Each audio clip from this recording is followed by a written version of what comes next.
दोस्तों सोचो अगर रशिया बिल्कुल पागल हो जाए और हर एक देश पर कब्जा करना शुरू कर दे तो क्या होगा। रशिया का पहला टारगेट यूक्रेन होगा। यूक्रेन की फोर्सेस कई सालों से रशिया से लड़ते लड़ते बहुत ही कमजोर हो गई हैं। और सबसे बड़ी बात, रशिया ने अपने 1.5 लाख सोल्जर्स को पहले ही यूक्रेन भेज रखा है। रशिया यूक्रेन से लड़ने का एक खतरनाक प्लान तैयार करेगा। रशिया यूक्रेन के कैपिटल कीव पर मिसाइल से अटैक करेगा, जिससे यूक्रेन की मिलिट्री और भी कमजोर हो जाएगी। और फिर रशिया अपने टैंक की सेना से यूक्रेन पर एक बड़ा अटैक करेगा और यूक्रेन के एक बड़े हिस्से पर कब्जा कर लेगा। अमेरिका और नेटो देश ये देखकर बुरी तरह से घबरा जाएंगे और रशिया से लड़ने के लिए अपनी फोर्सेस भेजेंगे। इन दोनों के दरमियान एक लंबी लड़ाई चलेगी। रशिया यूक्रेन से अपनी फोर्सेस को हटा देगा और अपनी फोर्सेस वापस रशिया में इकट्ठा करेगा। रशिया अपनी ब्लिट्जक्रीग स्ट्रैटेजी का यूज करेगा, यानी फुल फोर्स और स्पीड के साथ अटैक करेगा और इस बार अमेरिका और नेटो के सभी डिफेंसेस को तोड़ देगा और यूक्रेन पर पूरी तरह से कब्जा कर लेगा। अमेरिका और नेटो की फोर्सेस पूरी तरह से टूट जाएंगी और अमेरिका और नेटो देश अपनी मजबूत इकोनॉमी का इस्तेमाल करके पूरी दुनिया से फोर्सेस को रिक्रूट करना शुरू करेंगे, जिसमें उन्हें कई साल लग जाएंगे। अब रशिया का अगला टारगेट बेलारूस होगा। बेलारूस ऑलरेडी रशिया का पपेट है, इसलिए बिना किसी लड़ाई के बेलारूस रशिया के साथ शामिल हो जाएगा, जिससे रशिया की बॉर्डर्स और ज्यादा सिक्योर हो जाएंगी। अब रशिया की नजर जॉर्जिया और मोल्डोवा पर होगी। जॉर्जिया और मोल्डोवा की फोर्सेस बहुत कमजोर है और रशिया यहाँ अपना ज्यादा टाइम वेस्ट नहीं करेगा। वो अपनी साइबर वॉरफेयर कैपेबिलिटीज का यूज करके इन दोनों देशों के कम्युनिकेशन सिस्टम को पूरी तरह से तोड़ देगा। इससे पहले कि इन्हें कुछ समझ आए, रशिया इन पर एक सरप्राइज अटैक करेगा। जॉर्जिया और मोल्डोवा की फोर्सेस माइटी रशियन आर्मी का मुकाबला नहीं कर पाएंगी और हार मान जाएंगी। ईस्टर्न यूरोप को जीतने के बाद रशिया अपना फोकस सेंट्रल एशिया पर करेगा। ये एरिया पूरी तरह से रिसोर्सेज से भरा हुआ है और ये वो लैंड है जो पहले रशिया का हुआ करता था। कजाकिस्तान रशिया के लिए सबसे बड़ा टारगेट होगा, क्योंकि यहाँ ऑयल और गैस रिजर्व्स हैं जो रशिया की इकोनॉमी को और मजबूत बना सकते हैं। रशिया यहाँ अपनी फोर्सेस भेजेगा। कजाकिस्तान इतनी बड़ी फोर्सेस को अपने सामने देखकर रशिया के साथ मिल जाएगा और रशिया यहाँ से मिलने वाले ऑयल और गैस को बेचकर दुनिया भर से और भी फोर्सेस को रिक्रूट करेगा। कजाकिस्तान पर कब्जा करने के बाद रशिया की इकोनॉमी पहले से भी ज्यादा मजबूत हो जाएगी, जिसके बाद रशिया का अगला टारगेट सेंट्रल एशिया के छोटे देश उज्बेकिस्तान, किर्गिस्तान, तुर्कमेनिस्तान और ताजिकिस्तान होंगे। इन देशों की मिलिट्री बहुत ही कमजोर है। रशिया यहाँ भी अपनी कुछ फोर्सेस भेजेगा और इन कंट्रीज को भी रशिया के साथ मिलने को कहेगा। ये सब देश रशिया के साथ मिलने से मना कर देंगे और एक साथ मिलकर अपनी फोर्सेस को रशिया के खिलाफ डिप्लॉय कर देंगे। मगर अभी भी ये फोर्सेस रशिया के सामने बहुत कम होंगी और रशियन फोर्सेस इन्हें जल्दी खत्म कर देंगे। अब ये कंट्रीज बुरी तरह से डर जाएंगी और रशिया के साथ मिलने के लिए तैयार हो जाएंगी। सेंट्रल एशिया के रिसोर्सेज से रशिया की इकोनॉमी और मिलिट्री और ज्यादा मजबूत हो जाएगी। रशिया के पास अब दुनिया का एक बहुत बड़ा ऑयल और गैस रिजर्व आ जाएगा, जिससे वो दुनिया भर की कंट्रीज से फोर्सेज और वेपन्स परचेज कर पाएगा, जिसके बाद रशिया अब दुनिया का सबसे ताकतवर देश बन जाएगा। अब रशिया एक बड़ा कदम उठाएगा ईस्टर्न यूरोप पर कब्जा करने का। ईस्टर्न यूरोप के नेटो मेंबर स्टेट्स जैसे पोलैंड, रोमानिया और Baltic states, Estonia, Latvia, Lithuania Russia के अगले टारगेट्स होंगे। लेकिन अब ये लड़ाई आसान नहीं रहेगी, क्योंकि रशिया ने सीधा शेर के मुंह में हाथ डाल दिया है। बाल्टिक स्टेट्स, एस्टोनिया, लातविया और लिथुआनिया नेटो का हिस्सा है, लेकिन यहाँ की मिलिट्री फोर्सेस छोटी हैं।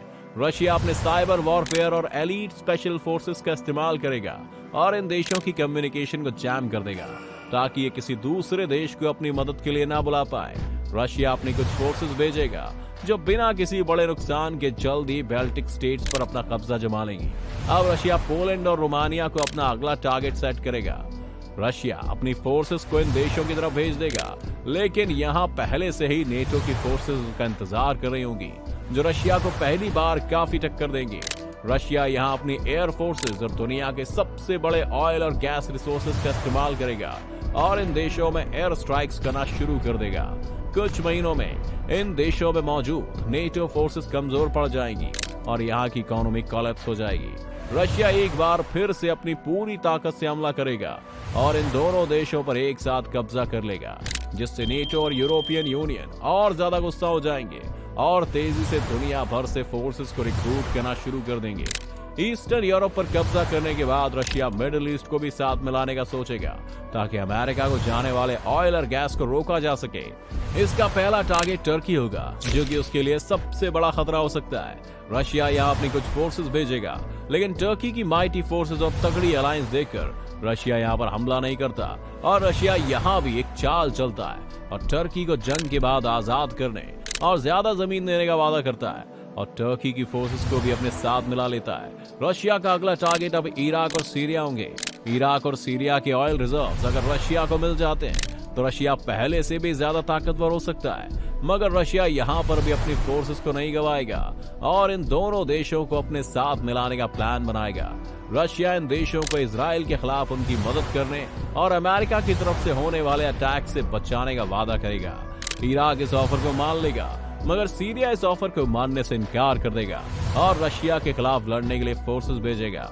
मगर सीरिया में पहले से रशियन फोर्सेस मौजूद हैं जो रशिया को शुरुआती जीत दिलाने में मदद करेंगे। मगर जब रशिया बाकी मुस्लिम कंट्रीज को उसके खिलाफ जाते देखेगा तो वो ईरान की मदद लेगा और ईरान के साथ मिलकर इजराइल को हराने का वादा करेगा। ईरान मान जाएगा और सीरिया को रशिया को सरेंडर कर देगा।